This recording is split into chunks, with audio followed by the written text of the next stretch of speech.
garowe saaka xabad uma baahna codkay magaalo madaxda ku noqotay wuxuu ahaa sool iyo cayn iyo mudug buu ahaa haddii ay noqoto meel subaxba xabad kula soo jarmaado dadku caruuriisa danihiisa buu ka guranaya dabeedna waxay noqonaysaa say ahaan jireen meel la maro aan ciidana ku degin bay noqonaysaa ciidanka oo nugaal u dhashay oo magaalada garowe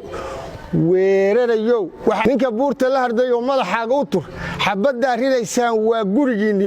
ninba islaantu ka adkay mar allaala markii islaantu disho sodohdii isbudila waxaa mudan ninka maalintii la arka leh xabadaha iyo madaafiicda laascano ku dhacaysa ugu dhaaranaya garowe inaa meeshu joogo tagtaan oo ka difaacdaan waxaan ognahay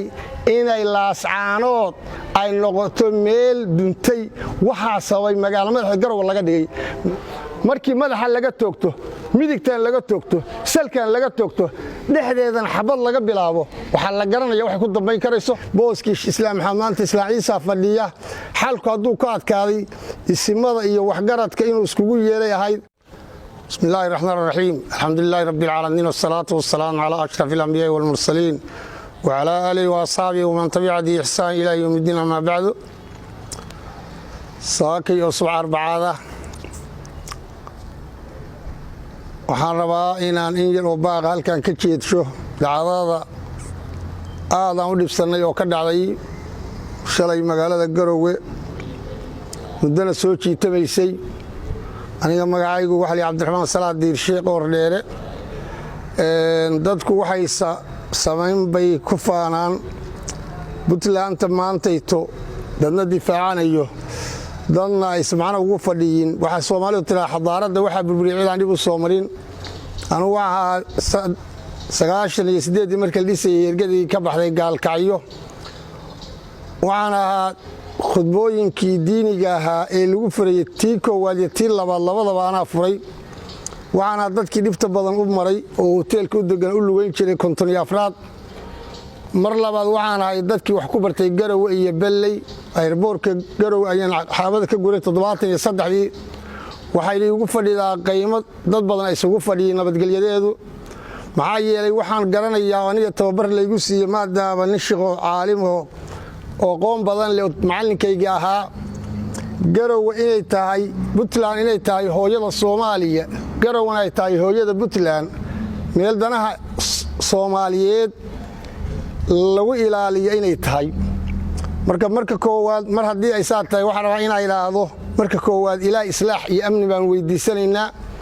marka labaadna dadka miyirka iyo maskaxdu ka maqantay ilaa ku soo celi baan leeyahay marka saddexaadna waxa dadka mas'uuliyadda ay saaran tahay ahlu xilli wal aqdi waa madaxda dawladda ama madaxda siyaasadda madaxda dhaqanka kuwa diinta iyo kuwa dhaqaalaha waajib waxa shayga nimcada oo Ilaahay ina siiyay in la ilaashado markaas kalena waxa rabaa in ay raahdo garowe saaka xabad uma baahna waxaan rabaa inaan ilaahno isimada ku hawlan oo hadda soconaya ayagoo sharaf iyo ammaan mudan waqtigii ay ku haboonayd wax kabaynaan qaban muddo ku soo jideen wiilashiina bay ahayd magaaladii madaxda ka ahaydeen bay ahayd dadkii dhistay in iskugu yeedhaan oo maadaama magaalada madaxda ay tahay islaam maxamed waxa ninkii gogosha dhigay shirgudoonka gudoominayay booskii islaam maxamed islaam ciisa fadhiya xalku haduu ka adkaaday isimada iyo waxgaradka inuu iskugu yeelay ahayd oo arintan intay seerkan iyo gacan ka hadal gaarin la xalilo saasi ahayd ma ay dhicin laakiin shay la ka waqti uu leeyahay Ilaahay baa qadaray oo hadda in lagu eedayn karo wax Ilaahay qadaray ahayd waxaan leenahay hadda si saliima oo caafimaad qabta oo dadaal aan daashood lahayn ama dhab aan dhayal lahayn dadaal aan daashood lahayn dhab aan dhayal lahayn aan inta loo abaaro dawladda waxaan ka codsanaynaa dulqaadka inay muujiso mas'uuliyad baa saaran farsamo kasta iyo xeelad kasta oo arintaas ay ku maareyn kadeen madho isimada iyo waxgaradka waxaan leenahay gobolka nugaal u dhashayna halkaas Soomaaliya ilmaheeda dhigatay haddii ay noqoto meel subaxba xabad kula soo jarmaado dadku caruuriisa danihiisa buu ka guranaya dabeedna waxay noqonaysaa say ahaan jireen meel la maro aan ciidana ku degin bay noqonaysaa xaqiiqadu saas weeye waxaan rabnaa inaan ilaano meeshaas dadkii Soomaaliyeed danahoodii baa la dhigay waa caloosheenii inta dadaalaysa dadaalka in laablaabto shalay markii Puntland la dhisayay sidii gogosho dhigeen oo naf iyo maalba ugu horeen maanta difaaceeda inay ugu horaan bal raba taa inta saaranay qodobka labaad waxa wax aad loola yaabaa waxa raba horta dadka inay xusuusiya codkay magaalo madaxda ku noqotay Puntland muxuu ahaa ergooyinkii isku yimid maxay ahaayeen codkay magaalo madaxda ku noqotay wuxuu ahaa sool iyo cayn iyo mudug buu ahaa intaas cod ka bixisay mar labaad markii la burburiyay Puntland oo qofkii la arkaaba wixii uu la yimid uu la tagay oo lagu kala tagaro ay noqotay meel aan waxba ka jirin Puntland dib yaa u soo ceshay yaa dhaqaale ku baxshay yaa dhiig ku baxshay yaa maskax ku baxshay yaa maal ku baxshay way la isweydiiyaa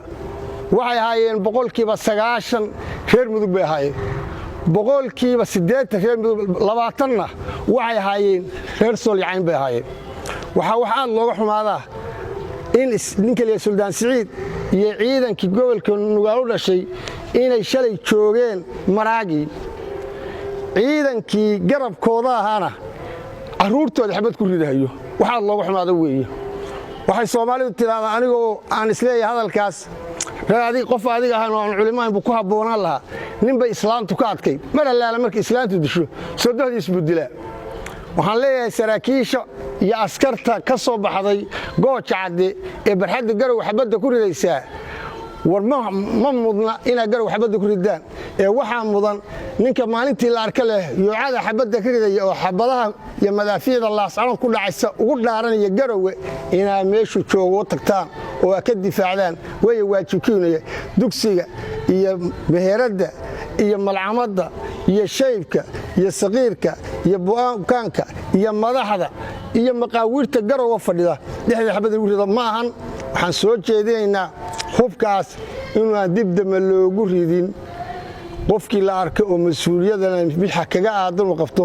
ragga ciidanka oo Nugaal u dhashay oo magaalada Garowe weerarayo waxa la yahay yaa naadixal jabal irfaq li raasika la lil jabal ninka buurta la hardayo madaxaaga u tur xabadda ridaysaan waa gurigiini waa hooyadiin waa meheradiini waa aabihiin khasaarada boqolkiiba 90 waxa ku dhacaysa Garowe dadka kale magac ka gaaraysa intaas raba inay ilaahdo hadii xoogaa kule lagu jiro raala laanaya waxaan iga keenaya waxa laga soo maray baan ognahay waxay ku fadhidaan ognahay waxaan ognahay inay laascaanood ay noqoto meel duntay waxa sabay magaalo madaxda Garowe laga dhigay markii 8 sano oo aan Puntland dhisnayn hal tuula oo ku tal sool yacayn Soomaaliland ciidankeedu ma imaan mana qabsan in lagu soo duulo oo la qabsado waxa keenay cadaawadda Garowe baawirka ka jira cadaawad lagu la dagaalamaya baa keentay soo socosho loo soo socdo in la iscano dunto boosaasiya gaalkay wax garadka in laga warso laga dhameeyo waxa keenay Garowe in dunta la raba markii madaxa laga toogto midigtaan laga toogto salkaan laga toogto dhexdeedan xabad laga bilaabo waxa la garanaya wax ku dambeyn karayso aad baad u mahadsantiin waxaan rabaa inaan mar labaad iyo mar saddexaadba xabadda Allahna ka joojiyo saraakiisha iyo waxgaradka cid kasta leh oo gobolka Nugaal u badan waxaan leenahay sida aad uga shaqeynaysan ammaankeeda iyo islaaxeeda waxba ha kala haranina